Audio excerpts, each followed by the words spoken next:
What is the biggest lesson that you've learned in terms of running a business? It'll take a long time. I'm not an overnight success. It'll take longer than you think, and there'll be more downs than ups.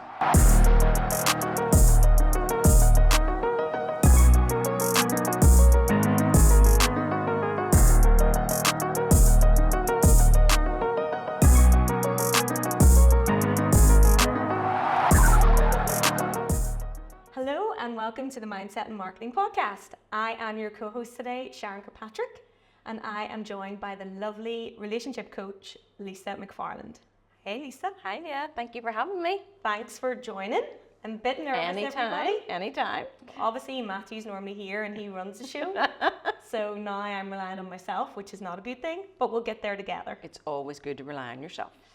I'll give it a go. We'll get there. So here at the Mindset and Marketing Podcast, we cover two things, mindset and marketing, because we believe they are the most important things that you need to master in life to achieve everything that you want. So today we're going to chat through Lisa's kind of business journey.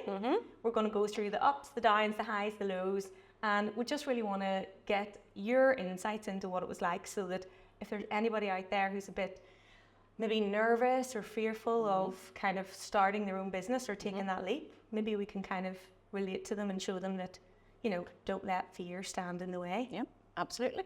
But before we get into that, let's chat through who you are and what you do. Okay, I am UK and Ireland's leading relationship coach. I coach couples, I coach singles, I have a mentoring program, I have an online course, and we are also developing another lovely little course. And it is my passion and my mission to take away the shame and guilt when you have to ask for a wee bit of education, stroke help around your relationships. We get no education on how to do relationships. But when they start to go through a little rocky patch, all we do is blame ourselves and dump shame and guilt on ourselves. And that's just silly. There's no other thing in life that we do that with. And that's my job. Take away the shame and guilt and educate people. And encouraging people to not wait until the wheels fall off. Come at the beginning of your relationship and get the tips and tools so you're starting strong. See, starting strong, Sharon. See, see, like that. That was a wee segue into something that's coming. That's a wee teaser. Do you find that people do wait, you know, until it's too late a lot of the time? Like how many, like percentage-wise, how many people would just go to you when everything's okay and it's all good? I'm going to say now, I'm going to say about 40% of my clients will come and say, look, I've just had a baby. We are sort of, you know, bickering about things we never used to, and we just want to get the tips and tools. The younger people, your age and younger, seem to come. Yeah, I mean, I have 26-year-olds that come. Oh, I thought you were saying I was young. Yeah, you are young. Okay. Your age, young people like you, okay. And even younger. So 26-year-olds that come, and they're so well educated from TikTok, well, you know, about love languages, attachment styles, where I would say people of my generation wait till the wheels fall off. Right, okay. Well, the thing it's a mindset thing. It's a mindset thing. Well, also, it's kind of, you were conditioned, weren't you, just to get on with it? Well, I don't know, but I'm guessing, like, just thinking about my parents and grandparents and all of that, if there was ever trouble, it maybe wasn't necessarily talked about. It was kind of just swept under the rug and, like, you know, expected to just deal with it. My big girls are 22 and 21, and I mean, mental health was sort of talked about in school, but my son is 16 and it is massive in school now. They have weeks, like the first week that they go back to school every year, they have a whole week of how to look after your mental health, and if you're struggling, who to talk to. So we're training our young, I mean, every uni offers their counselling, you know, every uni offers counselling, and any students out there who don't take it, I mean, if it's not free, it's very reasonably priced, you know, and you just talk, I went to the counsellor and talked about that, or I had 6 sessions with the counsellor. That's what we want, because we want it to be a normal thing, because that's why people wait till the wheels fall off, because it's too big. And we were one of those, my husband and I were with those people. Well, nobody will know, but Lisa is not just a Bankhouse Media client. She was a friend, and before all of that was actually our relationship coach for Rachel and I. So I had never done counselling or coaching or anything like that before, and you know, for us it was a journey. And that all came via Matthew. Yeah. Thanks, Matthew. That's a gift. have to give him credit for that. But for anybody out there who is struggling, or not to that point, and you've not thought, do you know what I think actually? For anyone who finds it difficult to communicate and say their words, because obviously whenever you start, with you go through all of the tips and tools to try and help and strengthen your relationship, and a big element to that is communication. And it sounds silly, and it sounds like it's easy, but it's not. And listening is such a big part in communication. And let's face it, we don't listen to our partner. We just keep talking to be heard, and usually to be right. We're not even that interested in being heard. But when we're in coaching, and this is really mad, because it's online, we can't speak over the top of each other. The internet will not allow it. So you get your time. And some couples, there's one that's a stronger energy than the other, and who's always getting their say and getting to the end of what they want to say. That would be me in my relationship. And giving someone that space, giving somebody that space and time. I mean, there's a thing, sometimes I tell couples, see, after this call, when you two are talking to each other, I need you to buy an old-fashioned egg timer, and you get 3 minutes, and you get 3 minutes. And there's no talking over the top of each other, because listening is a skill. Yeah, 100%. And it's also, gosh, I'm getting flashbacks now. I'm just thinking about so depending on what's going on, obviously you have different tools for people. And one of the most challenging ones for me anyway was I know exactly what you're going to say. The stir. We call it eye gazing. Eye gazing. Well, Do you like to call it a stir? Tell us that one. So what happens with a lot of couples is and this is not you guys, this is just lots of couples, there's almost like a bit in the middle that's like become this huge thing. There's like a space in the middle that's become too big, and they almost can't reach each other. Well, the eye gazing breaks that down in a heartbeat. Guys, what was it, a minute? A minute of just staring and at if you each other. laugh, you start over. Yeah, laugh or do anything, like break that focus. And it was crazy what happened in that minute. Obviously not get into it, but yeah, I think. And every couple's the same. It's just, you get one tool that just shifts, and then I get goosebumps, and there's just such a breakthrough with the couple, and that's what I live for. Yeah. That's what I live for. Well, definitely everyone out there who's in a relationship, and not even, because you can coach before to get ready for a relationship. Absolutely. Tons of people come to me for that. Yeah. Check Lisa out on Instagram's probably the best platform for you. Yeah, yes. Or people tell me that they find the website very easily. Oh. Because something about keywords or something. I wonder who did that website. I know. Do you know anybody who does websites? Anybody know anybody who does websites? Somebody came to me for coaching, and I was like, and they didn't follow me on Instagram, and I was like, how'd you find me? We just put into the internet relationship coach NI, because they wanted someone from here. Yeah.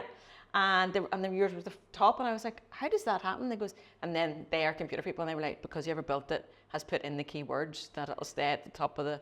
How does that? I don't even know how that works. It's magic. That's the magic of websites. Although that is a good brand name too, especially for now. Obviously, you're not just a locally based business, because your services are online. You can support people everywhere. Australia, I do love people in Australia.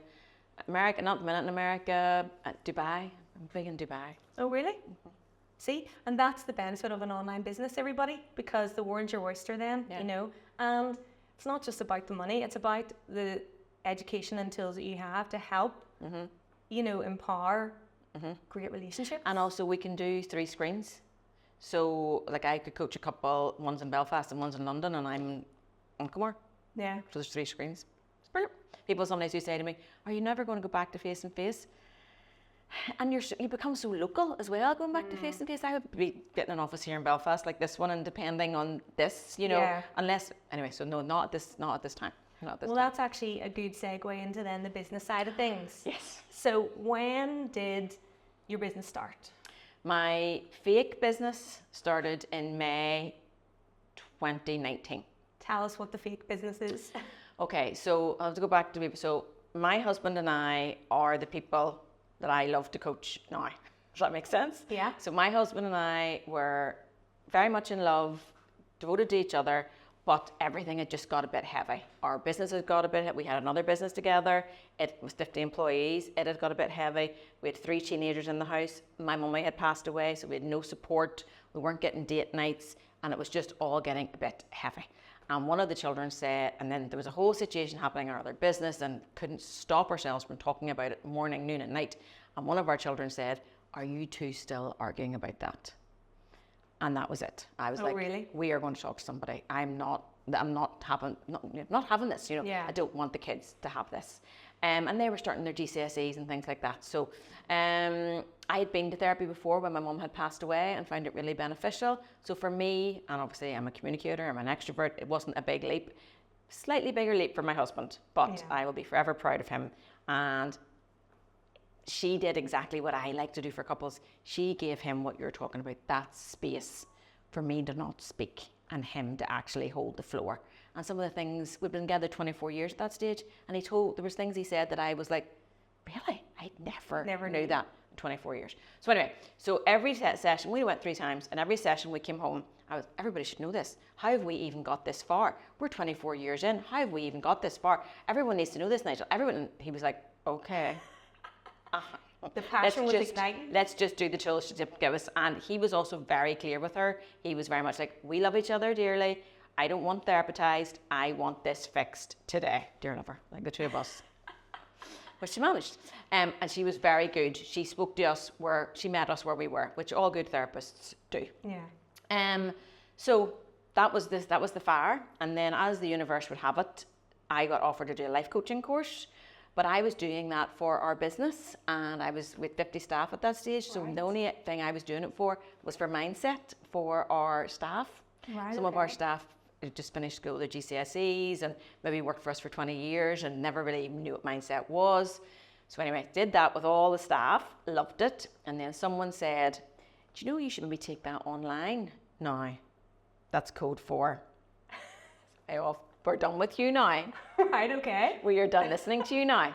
So that's what that means. That just means shut up. Okay. Go and spread that word somewhere else because we're sick of the sight of you. That's what that means. Just if anybody says that to anybody in life, that's what that means. So I then was in a wee business mums thing, and I was in Ballymena.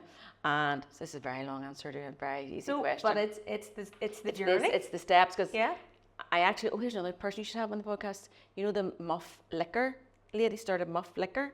Do you know this person? She's from, sorry people, this is how we go. She's from Muff, that's the town, and she's called her brand of alcohol. Love that. Muff Liquor. Is that just that? But Russell Crowe and Ed Sheeran invest in the business. No way. And it's gone over America. So now, so her alcohol is all over America. Brilliant. But the story that she has to tell about how she got there, we don't end up here. We don't end up doing this with you yesterday and doing that podcast I did yesterday with the guy with 500,000 followers. We don't end up here in 6 months. Yeah. I think I probably would like somebody to tell me that at the start. But I mean, I think her business is, everybody's looking going, Russell Brandon, and she's worked her socks off, and it's been 10 years or something, you know. Takes time. And then people think then, that just happened to her overnight, when she's been, and the same with you, all of those things that you've done before to kind of lead you to a place now. Maybe there are overnight successes, but few and far between, I would say. Especially these days, because we are online, there's so much more competition. There's more, it's harder to get in front of everyone because there's so many people trying to do it. Yeah.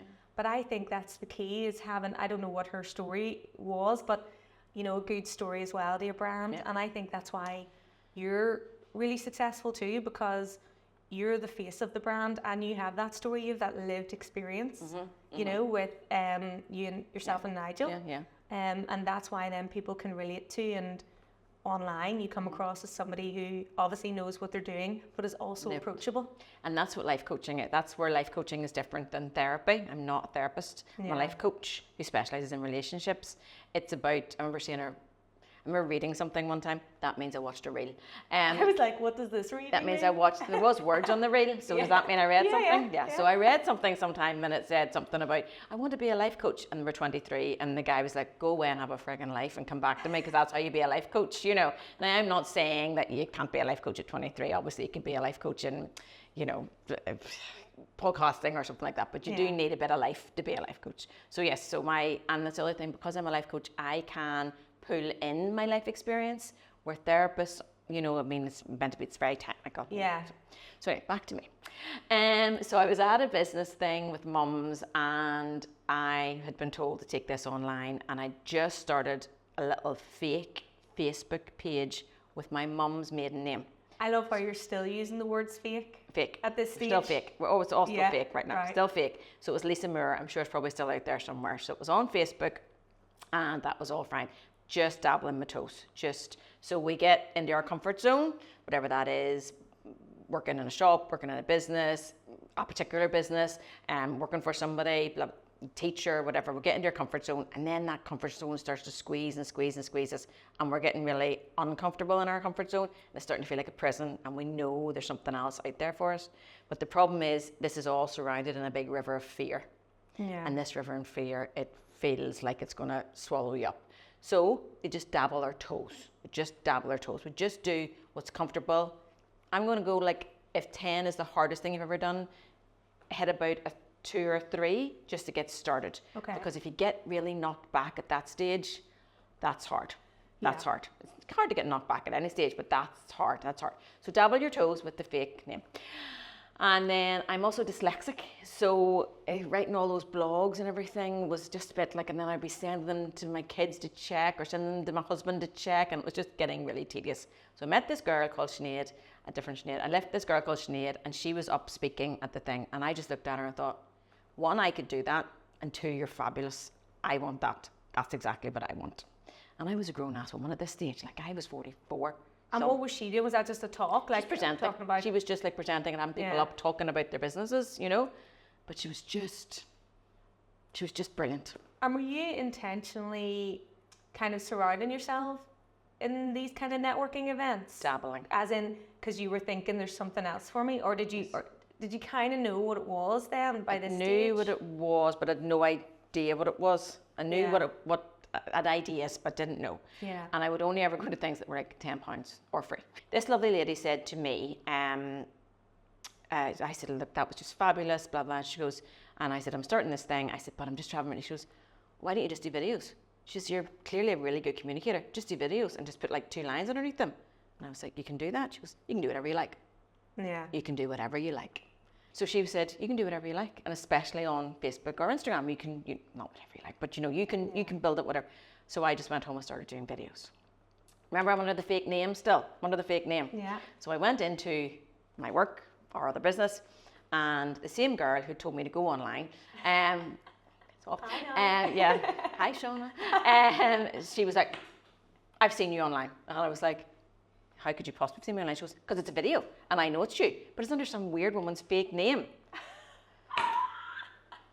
Caught out. I think she was worried that someone had stolen my stuff. Oh, okay. Which is super kind of her. I was like, it's me. She goes, well, it's brilliant. Keep doing it. And that's all you need. That's all you need at that stage. The confidence, like the feedback. 2 people. Yeah. Just 2 people to say it. And if I was advising anybody, listen to me, Matt's going to be very proud of me. If I was advising anybody, if you're starting a baby dream, don't tell anybody. Oh, really? Only people that you know are going to be 157% behind you.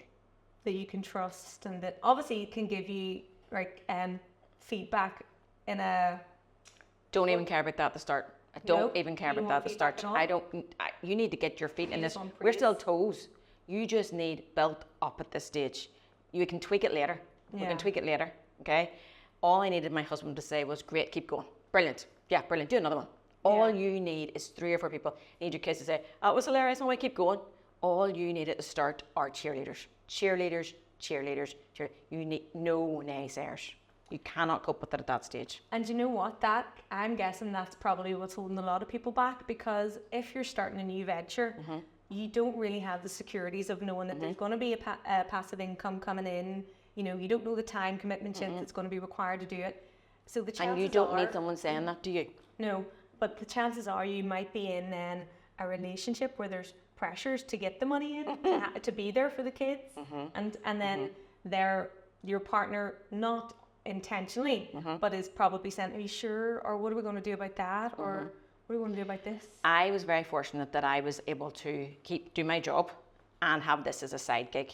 Yeah. And the other Sinead, who we'll talk about later, she always says, do what you love for free until you get a fee. Yeah. Just do what you love for free, whether that be art, whether that be podcasting, whatever it is. But you can only do the time commitments that will allow, you know. So I was able to do that. I was able to do that. My children were older. No way I could have done it when my children were smaller. So I was able to do that. I was able to go on Thursday nights to little business mum groups, and the kids were all fine with Nige, you know. It was all fine.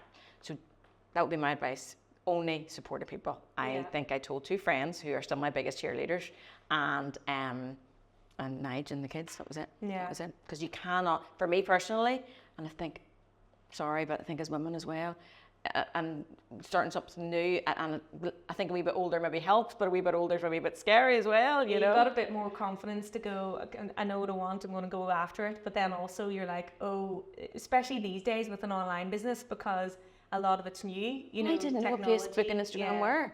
Which is crazy, because that's how you built. So the kids then said, Mummy, this has to come off Facebook. Very gently, they were like, Mummy, this has to come off Facebook. And I was like, okay, but I've just got comfortable on Facebook. And Jake, my son, was at that stage 10 or 11, no, young, way younger than that, 8 or something. He goes, you know, you can just go on that Facebook thing and just talk to people like live, Mummy. I was like, live, Jake, what does that mean? So every Thursday night I would just go on and do lives on this fake name. And I would love for you to chat about that for a second, because what we tend to find is a lot of people might have the idea, might try and dab their feet in the water a bit, but won't, or just, they don't have the confidence, and they're a bit afraid of going online and getting their face in front of the camera. But sure, just take it down. Like, did you feel like that at the start? Oh, yes. And I still tell myself the same thing. Every single time I go online, I just say, sure, you just delete it if you don't like it. Yeah. I haven't deleted one yet. You see?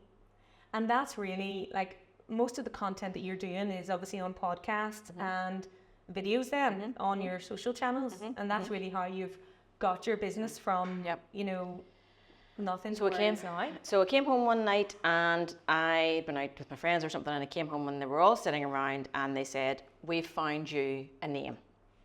And I said, pardon now, what's happening? Well, first of all, you're going on Instagram. This is what I mean. This is the people you need round you at the start. You 100%. can't have any naysayers. Can't have any naysayers. We found you a name, and we're moving you to Instagram. And I was like, now hold on a wee second here, you lot. This is my thing. Calm down. And then my hubby was sitting there. He goes, what do you think of, my children and my husband are lovely people.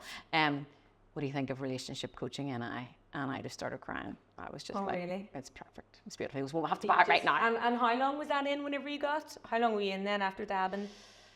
That was about the November. So I started the fake thing in the May. So about the November, I took the name. And he was like, well, we need to buy this now. So it was like £30. And you never looked back? Never looked back.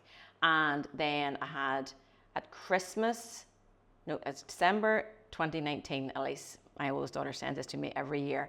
She put out on her Insta, my wee mum would love to get 500 followers for Christmas. If you want to give her a wee follow. Wow. 500 followers at Christmas. Wow. So then I decided in the January 2020, got my feet, we're well in the river of fear now, and actually it's not that scary at all. Actually, there's lots of it that's really exciting and cool and brilliant. Because once you just get your feet in, I would say to people, it feels like it's going to be a raging rapid, but it's only a puddle once you jump in. But that's just jumping. And that's where I keep the people close to you tight, no naysayers, absolutely, until you get your feet in. Then I could start saying to people, was that good? Could that be better? How could I do that better? Then I could start saying to people, you know, give me a bit of feedback about that. Gentle, you know, that's once you're in it and you're sort of, for me, that's how it worked for me. So then in January 2020, that was it. I was going for it. And I said, every single person I meet, I'm telling them that I'm a life coach specializing in relationships. Every person. I'm in this now, balls deep now, I'm doing this. Every single person. Now, Sharon, when I decide something, that's it. That's it. Well, the thing is, that is one skill that you have a million skills, but you are so good at networking and so good at getting in front of people and telling them. Now, I don't think that my children would agree with that, because I don't think they liked me telling people in Tesco's that I was a relationship coach. Well, it's got you to where you are. Tesco's, any other superstore, or any other store, blah, blah, blah. But the key thing was, I was sitting outside the gym and I told the universe that I was going to do this. So I said, sitting in the car, about 20 people in this gym, you're going to have to do this, you can't let yourself down, you're going to have to do this, you're going to have to do this. And I walked into the gym and all my automatic negative thoughts, I call her Shirley, I call her Shirley. Yeah. So all the automatic negative thoughts, you usually have about 80% of your thoughts are negative. Which is crazy. It's crazy. But true. Okay. And when you're starting something like this or anything, or starting podcasts, you're probably up to about 95%. Yeah. So surely my automatic negative thoughts were, these people are going to think you're an idiot, they're going to think the stupidest thing they've ever heard, they're going to laugh at you, all the automatic negative thoughts coming, okay? We plow through, and I said to this girl called Sharon, just to let you know, I'm starting a new venture, I'm a life coach, I'm specialising in relationships. And she said back to me, oh brilliant, you can sort out all our lives. That was it. Class started. Done. Shirley, calm down. It's done. All right, let's get on with the class. Never thought any more about it. The box was ticked. I was good to go. And really, and it's such, I know that's just a moment, but it is such a valid moment, because a lot of people then wouldn't work through those thoughts that you're talking about, wouldn't say those words. Oh, every part of me wanted to turn the car around. Yeah. And it's really like trying to get people to kind of just understand when those moments are happening, because you're just missing something awesome at the end of it. And what we always try and think about the automatic negative thoughts is to, like, if you're in that zone, one, recognize it, but two, really think it through. Like, what's the worst, evidence for this thought? What's the worst thing that's going to happen here? What's the evidence for this Yeah. thought? People are going to laugh at you. They're not going to laugh at you. If they do, they'll probably laugh behind your back, so you'll not even know. So that was that. And then I did a more mad thing. Then I decided that I was going to run classes in the local community centre to help women with confidence, communication and conflict. The 3 C's. The 3 C's. The 3 C's. So we just have to get the course if you want to find any more about that. So we were in the Crawfordsburn Inn for our wedding anniversary, and I said to my husband, oh, those flyers, I forgot to just push the button. I have them all, like, in my friend. I had no skill in this department. My friend had helped me. We'd had it all done. Again, they were practically free. Had them all done, and she was just like, need to put your card in there, they're 10 or whatever, and press the button. We're sitting at our anniversary dinner, and I said, oh, I forgot to push the button on that, and I need them for blah, blah, blah, and his face just dropped. Now, every part of me wanted to be like, what's wrong? And I was like, no, Lisa, no, you've done all the work, you've spent all the money, you can do better. And I said, babe, what's going on? Tell me how you're feeling about this. And he said, I know once you do this, I can't protect you. I know once you go out there, there's going to be haters, and I can't protect you from that. Aww. And that terrifies me. How nice. Nigel, everybody. I'm keeping them around for a while. So I was just I could have went raging on that. I could have went to my old programming on that. And I was building the business, and I'd be pimped with a relationship. I think I better be able to sort this out, And he would never have been that vulnerable if I had got cross and upset, you know. So we just sort of sat with it a wee while, and sort of said, look, don't have to, can wait, blah, blah. But of course, 2 days later, he was like, give me, what's that thing? Does it need ordered? Da, da, da, da. Yeah. Once you hear someone's fear and bring it in, it's okay. It just has to get out there, you know. And did you, does that get easier? Now you're how many years in is this? So that's 4 years. 4 years in. The fears, the doubts, maybe are they still there? Are they just in different forms about different things? Or is it something that, kind of... The fear for me now comes after more than before. Right. The fear comes now after. I get excited. Yesterday at a big day, as you know, Yeah. I was probably my biggest audience yesterday. I was nervous and Shirley was going off on one. But like I said just when I was like, I'll not be listening to that podcast. Someone else will have to listen to that 15 times We and all then will. maybe send it to me with all the good things about it. No negative things about it, you know? But you don't like hearing your own voice anyway, Oh, do you? see, You know? see when I have to rewatch the online course, Yeah. and you're like, Lisa, do you want to tweak this? I'm like, oh, that means I have to watch myself again. And then you put it never off get for used like to a it. few days. You never get used to it. So I put these flyers out all around Antrim, but I made not a fatal mistake. I made a mistake. I didn't put my phone number on it. I don't know why. But so I had no idea who was going to show up. I had the room rented, 50 quid to rent the room. And the room rented, and I had no idea who was going to show up. I, at that stage, got 4 of my people to come to fill seats because I thought if one person shows up and they're sitting there, it was a bit bigger than this room, they're sitting there, that's just embarrassing for them. So if I need 4 okay. bodies on seats, so then there'd be 5 of us and we'd have sit around and have a wee chat, 10 people came. Wow. So I didn't need to have my seat fillers the next week because Wow. quite frankly, they were the people who were sick listening to me, you know. So there was clipboard, blah, blah, blah. So I ran those and then, you know where we're getting to. We're getting to March 2020. And that was it. It was dead. Wow. That's it. It was I dead. didn't know that story though. I didn't know about the room. But it was dead in the water. Yeah. That was it. Lockdown. I the next one's booked. So I was doing them in Antrim, in my town in Antrim, if you're not from Northern Ireland. And then the next town over is Ballyclare. I had those ones in Ballyclare done. I did one session and then that was COVID. it. My business was dead in the water. And there's a whole other list of challenges to overcome. So you've got to that point where you've built up you've done what you can to get it so far, get the confidence, get the exposure, and then. So I was running the classes and I was renting a little room in the community centre and I was coaching about 4 couples. And we just got the word that we weren't allowed to go out. Which is crazy when you look back on it all now. But so many businesses were affected by that and still are being affected by it, especially when you look in the hospitality sector. You know, it's just constant closures and it's so sad to see, and people have changed the way that they kind of want to even go to work now. You know, it's hybrid and all of that, but talk us through then. What did you do when? I was very cross, I was very raging, I was very angry, and some of my best ideas come from anger, I have to say. Actually, Matthew said that too, and I'm like, ugh. Livid. I was livid. Absolutely. How could this be taken away from me? Obviously, we know all the safety measures, but you know, I was allowed to be a wee bit selfish and a wee bit livid for that minute. Yeah. And we had another business as well that was really affected as well. So there was it was just a lot. But I know how to grieve, and people don't talk about grief enough. So grief happens to us every single day.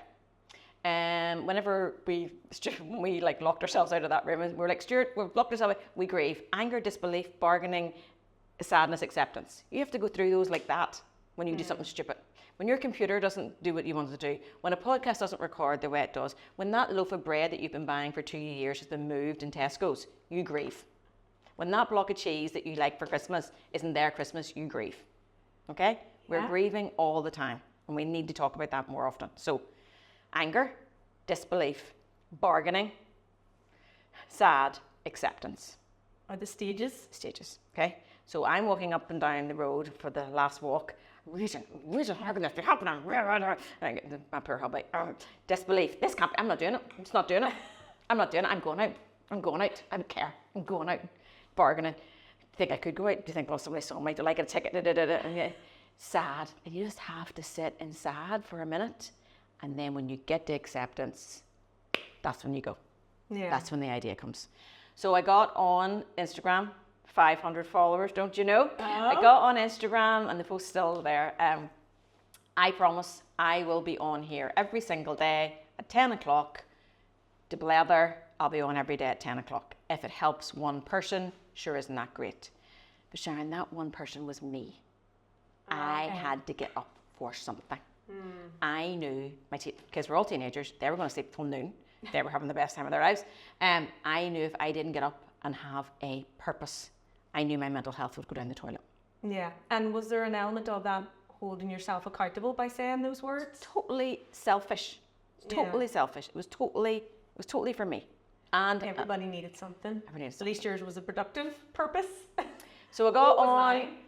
I couldn't even tell you. I just sat out in the garden and made like, Love food it. every day. I love it. I love it. I love it. Well, that was because I had like, what was that called? You know, whenever you got paid still? Furloughed. Furloughed. That's what I had. brilliant. So I was loving life. Loving life. Loving life.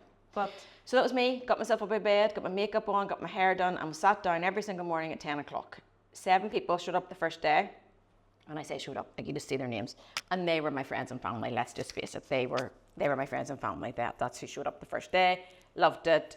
Great feedback. Brilliant. And they just kept me going for the day. Going for the day. And then I started to see a few more followers and a few more followers. And I just kept at it. And remember, they told us it was going to be 2 weeks. Mm-hmm. So I just kept at it. The 2 weeks came and went. I'm now about 20 days, maybe 25 days in. And all of a sudden, I just see the blue squares coming on Instagram. I'm taking everybody here as Instagram, but I didn't know what that really was. And I just kept saying following. I was like, I don't think I am following this many people. I don't understand. Have I done something? Is something happening? They're making me follow people? I just don't understand. So I would bring my phone to my teenagers and go, I don't know what that is. And then those blue things come, that number up there goes up. And I don't know what that's all about. So now I'm sitting on about 2,000 followers. wow. And I'm like, Just by being on by being present. every day. And one of the girls said, someone's shouting you out. I said, well, no, that's very nice of them. And what does that mean? Sounds I negative, have doesn't no it? Initially, like, idea going. what that means. Shouting me out. From where? We're not out. We're sitting here in our houses. Where can we shouting me out from? And they went, oh my, next time it happens, bring your phone to us immediately. I was like, you'll be sleeping. And they're like, wake us up. We have to find out who this is. So the next time it happens, I was like, blah, blah, blah. Took the phone to the children who were sleeping. I was like, open your eyes, it's happening right now. Open your eyes, it's happening right now. Open up. And they looked and they were like, it's Sinead Haig. Sinead Haig shouting you out on her Instagram page. I was like, brilliant. Who is Sinead Haig? She's an influencer. Like, an influencer. Like, what is she influencing? What does that even mean, an influencer? And she goes, well, they're influencing people to follow you. I was like, oh, that's Like really inside nice of of her. So I went onto her page, and I was like, oh, she's all about mindset. And all the books she was reading were the same books that I'd read. And I was like, oh, I can't just message her. Well, you can imagine my girl's face. Can't be messaging Sinead Haig. She's 200,000 followers. You can't be messaging. I was like, but it says right here, message. Like that button says message. And I have messaged people before on this button. I've done it before. So I just put my thumbs to action and I just said, thank you so much. My girls have explained to me what an influencer is. You've influenced us when I think, thank you so much. And she got straight back and said, you're most welcome. Everything you're talking about, we need to be talking about. Wow. So then her, and then do you know Louise McDonald, the makeup person? Yeah. They're friends. So the next thing I was like, it's happening again, but something's happening. And the girl's like, it's Louise McDonald, it's LMD, is shouting you out in her page. By this time, my girls are like, what is this world we're living in? And by this time, I have 5,000 followers, and it's just going up and going up and going up. And I'm living my best life. And I did 57 lives in a row, and people started messaging me and saying things like, we were sitting with our cup of tea this morning, and you were 5 minutes late. I'm like, I'm coming here, people, you know. And then Sinead had me on her podcast, then people came on lives with me, and by the end of the 57 days, 3,000 people were turning in to watch my lives. Wow. Congratulations. And that was it. You know, that for, there's a lot to unpack there, but with you were committed to it. You done what you had to do to get exposure yourself. You know, you were showing up every day. You were overcoming the biggest of setbacks that any of us have experienced in the last few years, you know, outside of like maybe losing somebody, but you know what I mean in terms of business. Business, yeah. And you just kept going. So you did the work. We call it pivoting. Sharon, we call it pivoting. It just reminds me of Friends. Apparently, all good businesswomen, that's me, Matthew tells me I'm a businesswoman, all successful businesswomen know how to pivot. I don't know if I really knew how to pivot. I had raised 3 children and I knew sometimes things didn't work. You had to change your way of going about it. Yeah. I think particularly, I'm just going to say this, I think women are very good at pivoting because stuff happens. Like every month we have to pivot, you know. I mean, we're very stuck, you know, we move, you know, where I feel that sometimes, and especially coaching couples, men can sometimes just get themselves in the trench and they just keep digging. Sometimes you have to pivot and go, right, this is not working. I've thrown everything at this. I need to pivot. That's just my personal experience. I am not a marketing expert. That's just my personal experience. And my other thing was, I flipping loved it. I absolutely loved what was happening, and I was just selfish. Was there a period before it kind of, you got to the 3,000? Like, were you seeing steady growth every day in terms of the people, or did you just have to keep showing up? I had no idea that was going to be a business. Yeah. I had no idea earning followers on Instagram was going to turn into a business. Yeah. Somebody messaged me one day and said, "Do you coach? Are you coaching yet? Are you back coaching yet?" And I went, "Yes." Yes. Absolutely doing that. And they said, "How are you doing it?" I said, "Well, sure, we'll just chat here on Instagram." So I just video called people on Instagram. Yeah. I didn't charge them. Couldn't even think about charging people at that stage. And then we were all getting on Zoom. Then Zoom was happening, and I must have sent my husband 16 Zoom links because I had no idea how that worked either. I found a computer that the children used when they were about 11. That was the computer I was using. That's how it started. And then I started charging £25 for a session. And had couples come, and couples during COVID, like it was just, it was heartbreaking, couples having to move back in together, get separated. Couples who, we totes it was heartbreaking, and it was just practical things they needed to hear to get them through the day. Yeah. And it was lovely. So I was charging £25 a session. People started sending me extra money.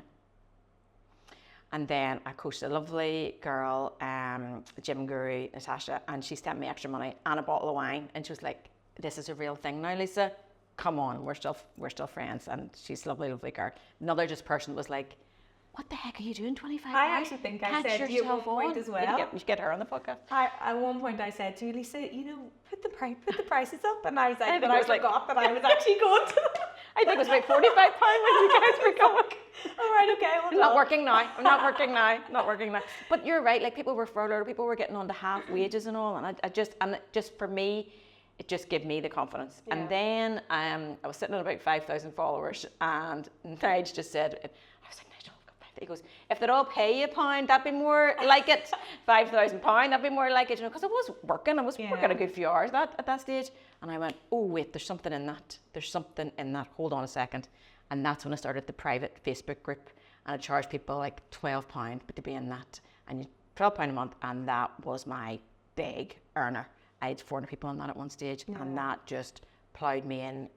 And I went on every single day and did my lives on there every single day. Once I stopped on Instagram, and people private messaged me, and it was like a wee baby life coach for everybody who was in that group. And that was the thing. That was just the catalyst that I was like, this is a business now. This is a business. And this is the thing, whenever you're like, "I'm not businesswoman, I'm not marketing," you do all those things automatically anyway. So normally whenever we're looking at, businesses and trying to like market to their target audience, we're always like, you have your offer, but then you have a lower ticket offer, because people who don't know you yet, or know your service, or know that they're going to get value from your product, they might not be prepared to invest. And a lot of people who follow me are young mums. Yeah. 2 and 3 youngsters, and I know how expensive that is, and I know you're making the ends meet, and I know you're maybe only working part-time, or he's coming home when you're going out to work. I know those days really well, and £12 might be all you have. Yeah. And that's the thing. So then it makes it a wee bit easier for them to kind of don't have that service anymore. Just in case anybody wants to know, you can't get me. You can't get me for £12. Yeah, £12. That day was gone, mate. You missed that chance. She's done such a good job. Setting up her business. That's I do answer my DMs, but that's about it. But you are given content for free in a different way now. You've got your digital downloads on your website, and you're showing up on your Instagrams, and that's what so anybody out there who's kind of coming up with a business idea, putting the work in like you had done, when you're kind of getting your offer together, yes, have whatever that is, but you need to give content to people that's of great value for free, so that they can get used to you and they can get confident in who you are and what you're doing. Yeah. Because if you're just putting up, coaching and not giving any information on it, and people sometimes message me and say, "Love your Instagram, how did you get started?" So I make it shorter than this here. But I go on their Instagram and it's just quotes. I'm like, you got to get your face on there. Yeah. You've got to get your face on there. So in the middle of all this, we have a family friend called Josh. Everybody who's going to listen to this is going to be like the name drop. We have a family friend called Josh, and he was doing a business degree, and he's just a lovely, and he's massive emotional intelligence. He's just lovely, lovely fella. And he messaged me one day and goes, how's this all happening? What's He's doing his degree and going, what's going on? what's the systems here? What systems have you got in place? And I went, systems, Josh, systems. He goes, these people coming in and out of the Facebook group, how are you? I was like, I have it written down in a jotter. He goes, what's a jotter? What is a jotter? And I went, no, he's English. And I went, I know, Josh, a jotter. And he goes, oh my dear God, I'm going to have a heart attack. Put that down. So he just worked for me for free, and we just put it all, I did nothing. He made magical things happen on my 11-year-old computer. I think it's called Excel. And he was like, so then when people leave at the end of the month, Lisa, you have to take them out. I was like, yeah, never going to happen, Josh. Never going to happen. I'm never going to do it. He goes, what about I do that for you? I was like, and I'll pay you 50 quid, Josh. Perfect. I was like, I'll pay you 50 quid. You do whatever you do with that tapping business, because that's not for me. Somebody then said to me around that time, you don't need to, if you're the smartest person in the room, you're in the wrong room. Okay? Yeah. You need other people who are smart. People say to me all the time, Matthew says, you're a businesswoman. I'm going to say this and nearly choke on my words. I am a businesswoman. Okay? I'm a businesswoman. You said it? I am a businesswoman. I am actually a visionary. That's what I am, actually. I am. Okay, and explain that. She can't even say that. I am a visionary. Explain that. My dad was a visionary, and I know it's in my genes. I can see the end. The steps are just a bit foggy for me. I'm a visionary. I can see the vision. The fear between, I'll push myself through that. Yeah. If somebody could do that for me, that would be better. So I know the vision. I don't have all the steps to get there, and I need to surround myself with smart people who know how to get me there. And that is part of, I mean, I'd say there's not very many, if any, businesses out there where you can do everything all on your own. And sometimes people might try and take that on because of budgets or because of whatever, but like you said, there wasn't a lot of investment needed. No. You were surrounding yourself with the right people. And it was the right time. Anybody would do everything for you at that stage. He was just finished. Now, by the time he ended up finishing me, I was paying him a good chunk of money, but he just kept taking more things on for me and more things on for me. And I was like, Josh can have this done in 30 seconds. Why am I spending literally 3 hours when he can do this in 30 seconds? Yeah. And also, it depletes your creativity whenever you're having to sit doing, like Matthew and I are the same. Like if Matthew used to be on a Zoom call for more than 40 minutes, sure, you'd think he's ready to pull his hair out, He just about gets through the pods. Or he just jumps, I'll jump back in, sure. I'll jump back in, So anyway, Josh was such a great help to me, and then I started doing webinars, and again charged people like £10, £15, and Louise McDonald's sister shouted me out right before I was doing the webinar. She's in Australia, and the webinar sold out. It was 100 places. Poor Josh was trying to do the admin for this, and all I was getting was message going, Lisa, we can't get any more. Lisa, we can't get any more. We can't get any more in. I wasn't paying extra for Zoom. I wasn't doing anything like that. It sounds so cheap. I wasn't paying. And I was like, Josh, we'll just have to run it again. Just have to message them. So he's me. I was totally freaked out. I'm like, God, and my husband, Nigel, was watching the webinar, and I got this wee message up the side. I was like, right, how the heck did I do this? And I was like, hold on a second, guys. And my whole thing at that stage was, don't overprice yourself, because you need to get value for money. And when you're just starting, you want to make sure people are getting, all I had to present was £15 worth. Does that make sense? What do you mean? If I put a ticket up for £150, I have to give you £150 worth. Oh, okay. If I put a ticket up for £15, all I have to give you is £15 worth. So you're alleviating a bit of the pressure. Just psychologically. Yeah. Okay. So got this message on the side. Nige goes, whenever you want to show up, that'd be great. I'm like, I'm right here. Like, I'm sitting right here. I'm like in the kitchen in your living room. I'm sitting right here. And I was like, it took me a second to get what he meant. I was like this, Sharon. So then you do your love language, and then you do your attachment style. And I still have that. You've probably watched it. Okay. You've probably watched it. Okay. So the message came, it took me a second. I was like, swear at you. Swear to you. And I was like, I know exactly what he means. And you can see it on the webinar that's stored somewhere. I literally go like this. Let's go. Oh, really? And that was me. That was me. Wow. That was the start.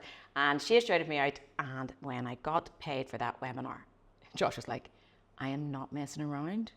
Get yourself a computer. Like, I'm just not speaking to you anymore if you do not get yourself a computer and AirPods. You cannot sit with that string in your ear anymore. Although I still do that, because sometimes AirPods are a bit temperamental. And also, see, planes and all that, I'm like, can't be having all that. So poor Josh, he dragged me kicking and screaming into the 21st century. So got myself a Mac and my AirPods. I was very happy with myself. And then just wee things like that, you're like, oh, this is a business. Oh, this is a real thing. Yeah. I just kept saying, this is a real thing. When did you look back and think it was, the business is a success? Oh, just this morning on the phone in the car tonight, I said, is it a real thing yet? And he goes, I can't cope with you. So you still, honestly though, are you still not, like... I think you still always just have the fear that you could go tomorrow. Yeah. That fear is always there, so you have to keep plugging. Yeah. Just keep plugging. Apparently they tell me it is a real thing. Well, it's definitely a real thing. I don't think I'll believe it's a real thing until I'm sitting on this morning. But you know what though, I think that's a good, an element of that is good as well, you know, because it keeps you driven. So meet people in Belfast, so if they work for the night and people come and say, oh, Lisa, read that wee thing that you did and I tried it with my partner and worked a treat. And now she goes in my ear, I think it's a real thing. Well, and I'm sure all the couples out there and all of your followers online can vouch for you. It is a real thing. It's a real thing. But you know what it's like? I'm sitting in my sunroom, you know, people are always like, you're never in. I'm like, I've been sitting in front of the screen for 4 days now, coaching couples, you know, and maybe a Friday and Saturday night, you know, but I've been sitting in my sunroom, coaching couples, you know, all day. You're sitting there and it is a real thing, but it's only when you come out to things like this, you go, oh God, this is a real thing. This is really a real thing. Before we go, Oh, yes, sorry. can I ask you 2 questions? Because we're going to do a mindset one and a marketing one. And I'll keep them short. We don't normally do this, but since it's guests, I thought let's try it.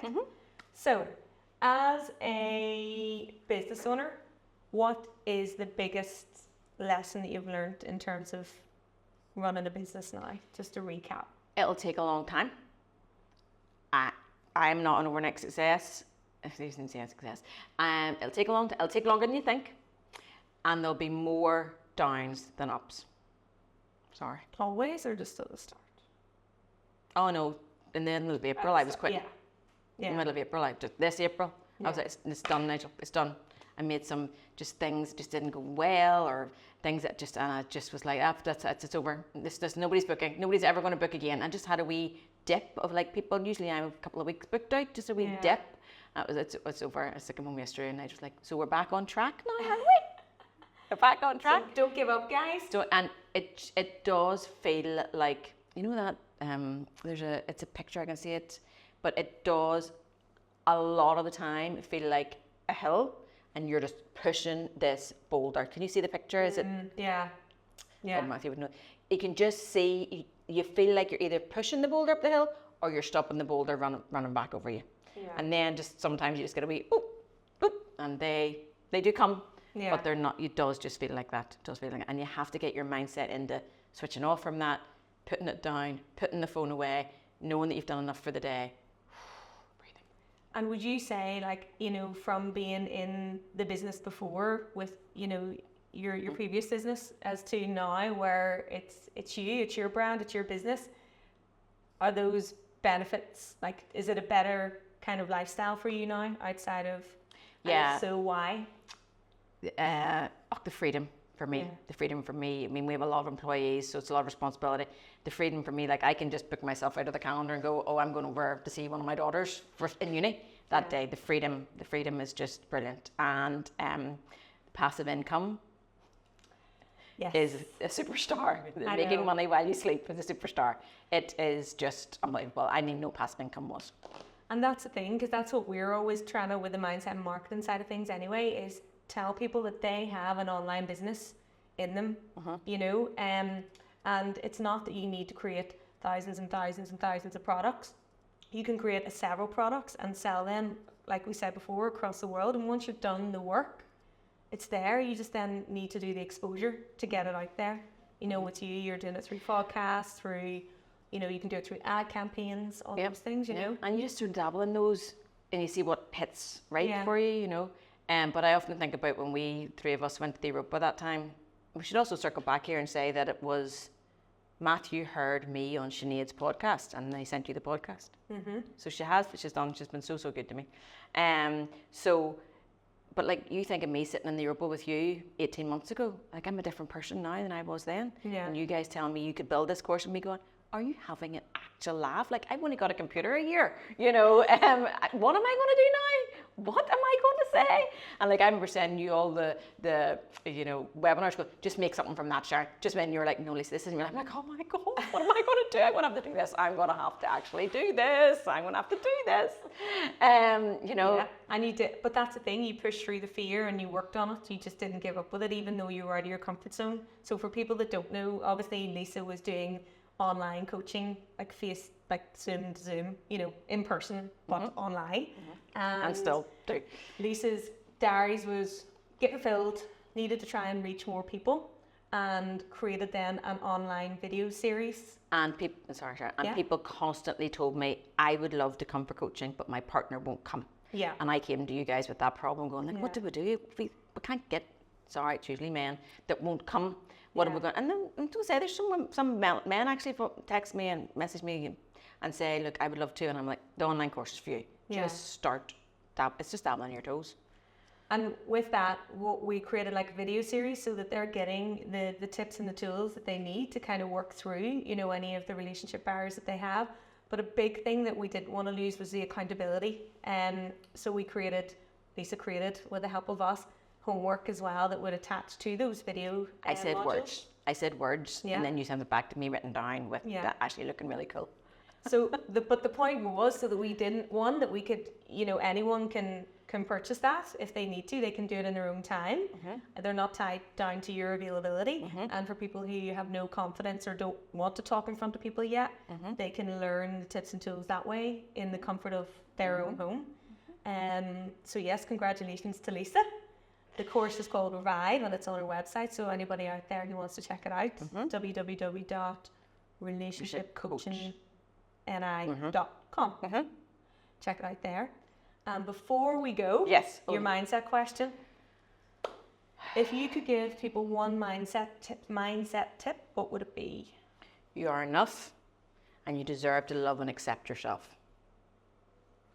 Wow, there we go. That's a great place to end. Well, thank you so much for joining me today, for getting me through my first podcast without Matthew. I really appreciate it. And remember at the course, I was like, Sharon, sit down here and talk to me, because I do really well. The bounce works for me. People say to me all the time, Lisa, start your own podcast. I'm like, and talk to who? Who am I going to talk to? Well, thank you so much. I appreciate it. No, thank you for inviting me. Cool. Well, that's all for now, folks. And I will see you on the next one. Bye.